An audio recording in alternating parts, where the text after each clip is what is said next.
All right, peace, peace, peace. Gypsi Doula. Hope that you're doing well.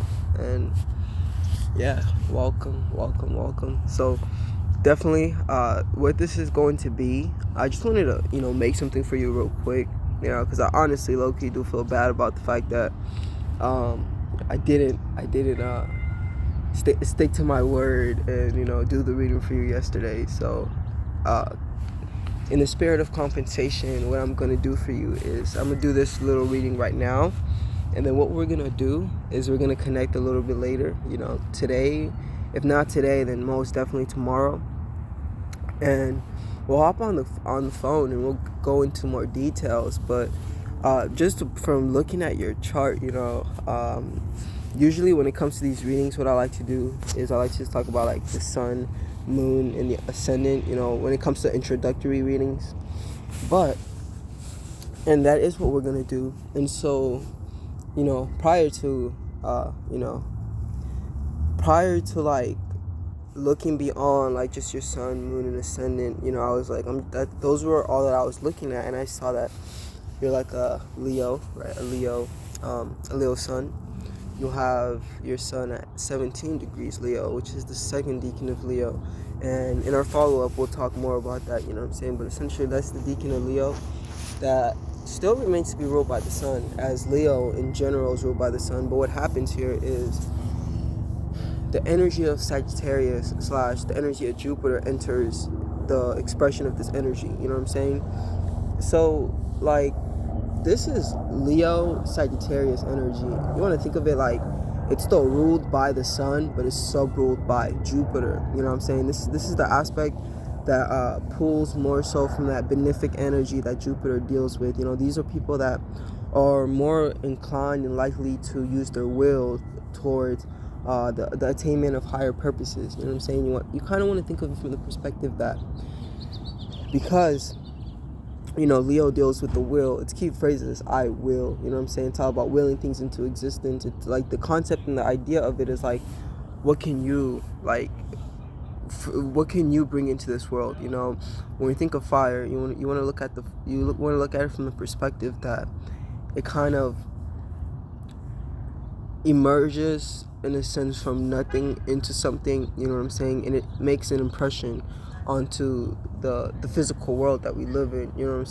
So beyond that though, fire, is all about creativity. It's about creative energy. And fire is like it's kind of fourth, fifth dimensional. It's beyond the third dimension. And the reason for that is because fire produces that light, and good morning, you guys. Good morning. Morning. Yeah.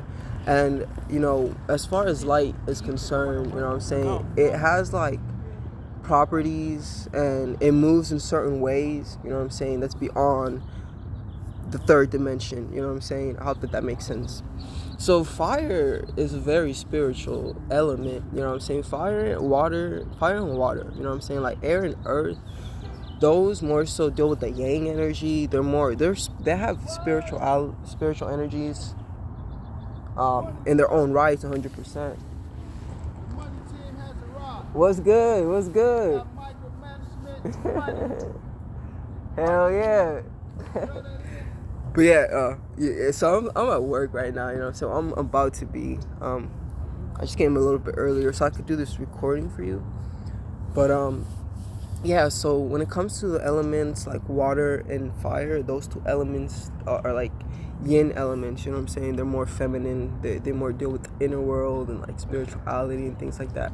But more so, even though a yin element like fire is obviously more so masculine,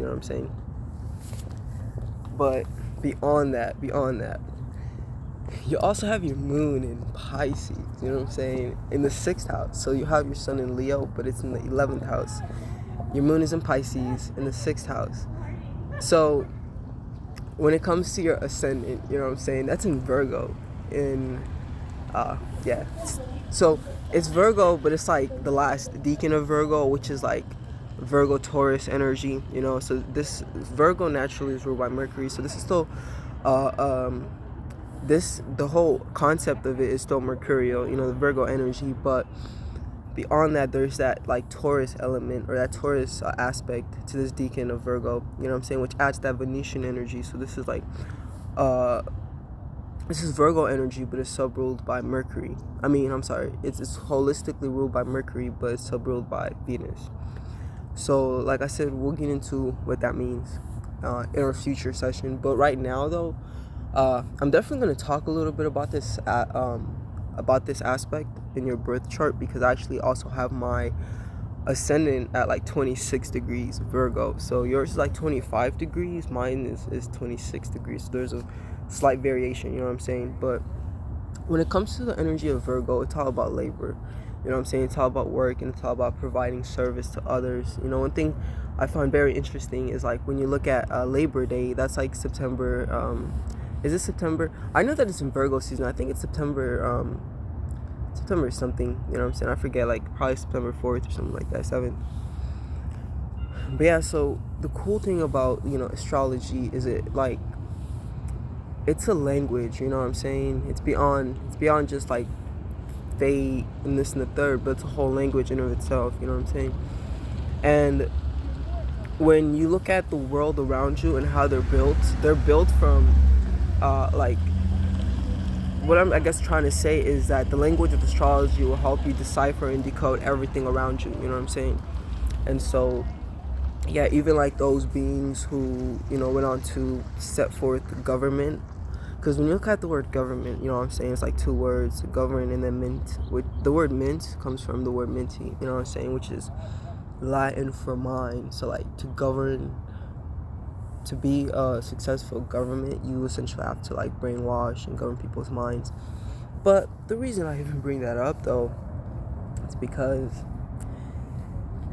hold on, why did I bring that up? I wonder.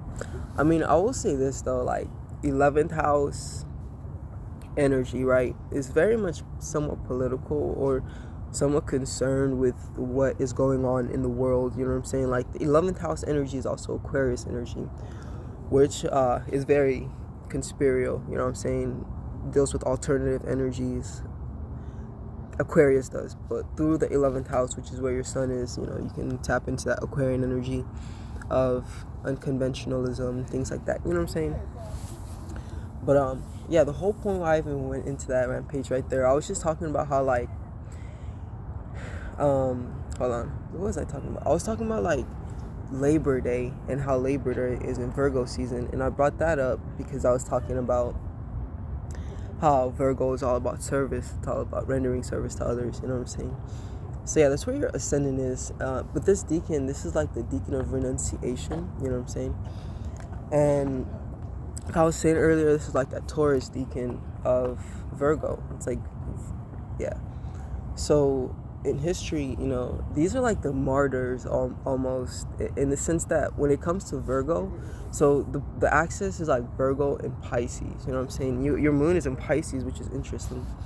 Both Pisces and Virgo express this service energy, but the thing is, Pisces could be like unsolicited service, you know what I'm saying, in the sense that Pisces have this tendency of being self-sacrificial and giving way too much of themselves to like the world, and thus being put in circumstances and situations where they're like taken advantage of. It's almost like, the thing is, Mercury is like debilitated in Pisces, you know what I'm saying? And so because Mercury is debilitated in Pisces, like Mercury pretty much is like the planet that in the birth chart signifies like one's intellectual abilities, communication, how you process information, things like that, you know what I'm saying? When it gets involved with Pisces, it like doesn't function properly, in the sense that Pisces can be delusional. I'm pretty sure you've heard that, like the delusional aspect of things, because and even though it's very Piscean, it's Virgo too, because Virgo and Pisces, they're opposites, so they're like connected, you know what I'm saying, esoterically, spiritually, we'll say. And so certain Virgo traits also bleed into certain Pisces traits, you know what I'm saying? But anyways, one thing that they both have in common is the aspect of getting fooled by their senses. Like from Virgo, it's like about the attention to details and realizing that sometimes you're so focused in the, it's like the devil is in the details, like that saying. But it's like sometimes you're so focused on the little picture, you don't really realize what's really going on. So that in of itself is like being tricked by your senses, you know what I'm saying? Because you're so in your head from the little information you think you know, to the point that you neglect everything that's going on around you, you know what I'm saying? So that's like the Virgo. Like Virgo, it gets way into the details, that it's so stuck into the little picture, it doesn't realize there's a whole bigger picture.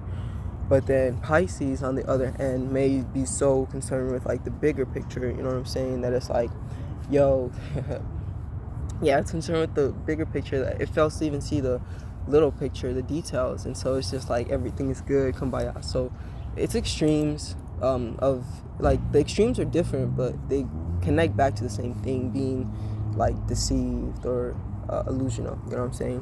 Which is an aspect both in Pisces and Virgo. Like that's just like the certain negative attributes, but the beauty of it all is like Virgo, like the last deacon of Virgo, these are people that more than often, because Virgo, is like Mary, right? Like the name in of itself is ruled by that constellation. But like, how Virgo is associated with like Mary the Virgin, or like just like virgin energy? It's because Virgo deals with like purity and cleanliness, you know what I'm saying? And so a lot of the times what happens is these individuals born in the last deacon of Virgo, the deacon of renunciation, they tend to apply themselves towards like an area in society where they can like renunciate or go against certain things by bringing in a pure example of how that thing could be done, you know what I'm saying? Like there's this guy that I worked with in the past, and he had, I think he had his son in Virgo, which is a completely different, his son in Virgo, but in this deacon, the last deacon, and he was like an artist, but he made conscious music, you know what I'm saying? He made conscious music.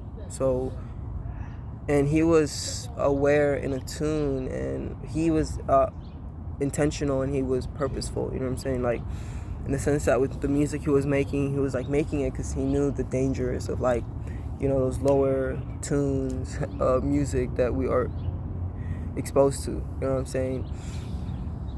Other than that,